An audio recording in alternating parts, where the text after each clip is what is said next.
In the heart of Dubai, there's a new hyper tower under development. At 341 meters, it's set to become one of the city's tallest buildings. The developer Bengadi has teamed up with Mercedes-Benz to create what they call living in sensual purity. It's a branded living community. It will feature a curved pinnacle and a back facade speckled with the iconic 3-point Mercedes-Benz star. The building is estimated to cost $1 billion. What will it look like on the inside? Why is Mercedes investing in real estate? What's the strategy? This mega project reveals a lot about a new trend in luxury living, and all the while it poses a series of ethical questions. This is the insane design of Mercedes Tower.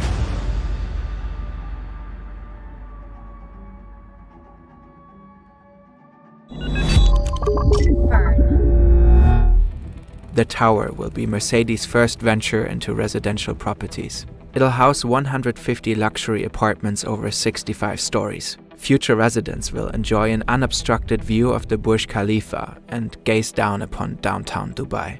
The elliptical exterior is meant to resemble the Vision EQXX and Concept CLA class cars. The facade will be integrated with photovoltaic panels that will power electric vehicle charging stations in the building. The inside will be composed of luxurious materials like Gaia marble, fluted walnut wood, leather, and black granite.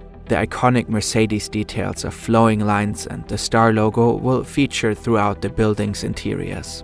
The tower will have a concierge service, smart home features, and exclusive lounge spaces. It will be equipped with luxurious gyms, restaurants, spas, and pools. Each apartment will have its own deck and pool too. Many will have his and hers walk-in closets, room for domestic workers, and spaces just for gaming. Some of the higher-end apartments will come with their own gyms, cinemas, and massage rooms. The building is set to be completed at the end of 2026. The apartments go for at least $2.3 million. The penthouse will go for more than $20 million. In Dubai, there's always something large, flashy, and glamorous under construction. But this building is part of something new. It's the latest and most ostentatious example of a new trend in architecture. The concept of branded living exists since almost 100 years. It started out with an established hotel brand in New York, branching out into residences back in 1927. Hotelier brands like Ritz-Carlton and the Four Seasons continue to dominate the branded residence market. But in the last few years, brands you might not immediately associate with real estate have been entering the market, with each project more prestigious than the last one. Fashion houses launched a series of branded residences. Armani, Missoni, and Diesel, for example. The jeweler Bulgari will soon unveil a lighthouse enshrouded in marble and artificial coral. Even high-end restaurants like Nobu are in the game. Their branded residence in Mexico was so successful that currently 10 more are under development. Globally, there are currently over 700 branded residences either completed or under development, containing over 100,000 apartments. This number is expected to double by 2027. In some ways, it makes sense to desire a branded home. Legacy brands like Mercedes are aspirational. Their cars are associated with status, quality, and innovation, qualities that people also want for their homes. And as a brand, Mercedes-Benz might just feel more trustworthy than some property developer. Branded residential buildings tend to be found in cities like Miami and Dubai, places known for conspicuous consumption. But since the trend is set to keep growing, soon many major cities could have branded residences. And all this could well extend beyond luxury brands. Maybe there's a Disney Hightower coming to a skyline near you.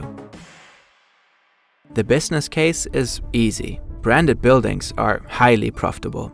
In Dubai, slapping the right brand on a residential property can add an average of 37% to a project's sales price.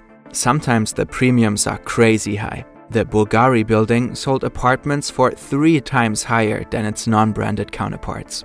Obviously a fantastic deal for property developers, but it's a win for the brands too, beyond the immediate profit. Take Mercedes. The company is highly profitable with steady sales, but it has had difficulty gaining footing in the EV market. Supply chain bottlenecks and inflation that affected the entire automobile industry also ate into their recent performance. Luxury real estate might be an appealing way to further strengthen a core aspect of the carmaker's business model, an immensely valuable brand. The Mercedes Bugatti Tower will feed into that brand, or so might be the hope, and its presence will loom even greater in a city that already has a lot of Mercedes dealerships. Mercedes also announced the building of a residential tower in Miami. The business case might be similar. Luxury real estate might offer a good return on investment.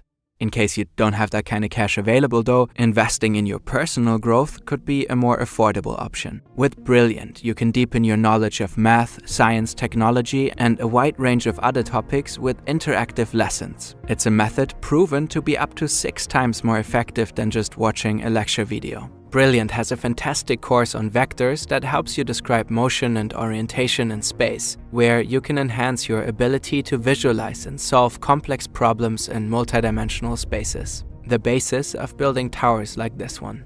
Learning new things has never been more fun. Try Brilliant for free for 30 days and see for yourself. You can just scan this QR code, go to brilliant.org/fern or click the link below. You'll also get a 20% discount on an annual premium subscription. Porsche was the first major car brand to get into real estate back in 2016. The Porsche Design Tower in Miami profited nearly $300 million. It boasts 22 billionaires, Alicia Keys and Lionel Messi as residents. It even has a special car elevator that whisks your car straight into your living room. For the Mercedes Tower in Dubai, it is not yet known what special features it will have. But for $1 billion tower, twice as expensive as the Porsche building, we can probably expect something extravagant. $1 billion is a truly staggering amount for any building, especially a residential one. But large-scale construction in Dubai often involves more than just financial costs. Construction workers in Dubai regularly work in terrible conditions. During the construction of the Burj Khalifa, for example, workers were expected to work 12-hour days, 6 days a week for $4 per day. And that's if everything was going according to law, which often it wasn't. The UAE's migrant workers, nearly 90% of the population, are particularly vulnerable to human rights violations. Migrants enter the country under the kafala system, meaning that their visa is sponsored by their employer and they can't change or leave jobs without their employer's permission. This creates a massive power imbalance in favor of the employer. As a result, abuses are rampant. Migrant workers routinely face exorbitant fines, wage theft, unpaid overtime, confiscation of passports, and intimidation. There are no due process guarantees to counter these abuses. In an extreme recent case, migrant workers have also been tortured en masse by the regime's authorities. Domestic workers, who are usually women, face the same widespread issues but even more on top. Sexual and physical abuse from their employers, workdays up to 21 hours, and confinement to the home. Because domestic workers typically live at their employer's home, it's even easier for employers to trap and exploit them. The UAE has made some modest labor reforms in the last few years, but Human Rights Watch claims the regime fails to enforce them. This means that low-paid migrant workers continue to be vulnerable to forced labor. And forced labor is a sensitive topic for Mercedes, both historically and today. During the 1940s, nearly half of its 64,000 workers were enslaved concentration detainees and prisoners of war. Historian Neil Gregor argues that Mercedes was able to exit wartime in relatively good economic standing because its business leaders actively colluded with the Nazi regime, and because they chose to profit from slavery. After decades of silence, the company finally dealt with this past openly. We have a whole video on the subject of forced labor in Germany during World War II, link in the description. Fast forward to 2023. Mercedes reportedly sources some of its parts from Xinjiang, China. Beijing is accused of administering forced labor programs in the region. Automotive parts are identified as especially likely to have been produced by Uyghurs under state-sponsored coercion. In fairness of Mercedes, a recent study found that forced Uyghur labor is likely widespread in the supply chains of almost all big car manufacturers worldwide. Nonetheless, Mercedes-Benz promises they're watching out for human rights abuses. Their website refers to a company-wide system to address human rights issues, using guidance from organizations like the International Labour Organization and Transparency International. They systematically monitor the risk of human rights violations using KPIs and targets. With regard to forced labor specifically, Mercedes states that all of their employment relationships are based on voluntariness. But their readiness to do business in Dubai, specifically related to construction, does make you wonder, how carefully are they really checking?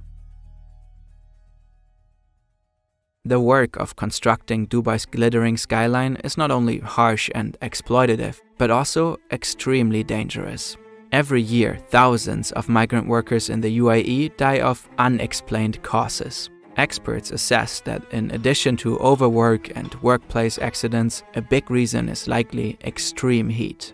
Temperatures can top 50 degrees Celsius or 122 degrees Fahrenheit. Many workers survive but return home with kidney failure or other illnesses caused by exposure to extreme heat. On paper, the regime bans employers from forcing laborers to work during the day's hottest hours. But it's been documented that regardless of this, construction workers have been forced to work during the forbidden hot hours. And according to Human Rights Watch, this policy, even when employers respect it, isn't even remotely enough to protect workers. The Mercedes-Benz Tower will begin construction this year, which will likely be the hottest on record.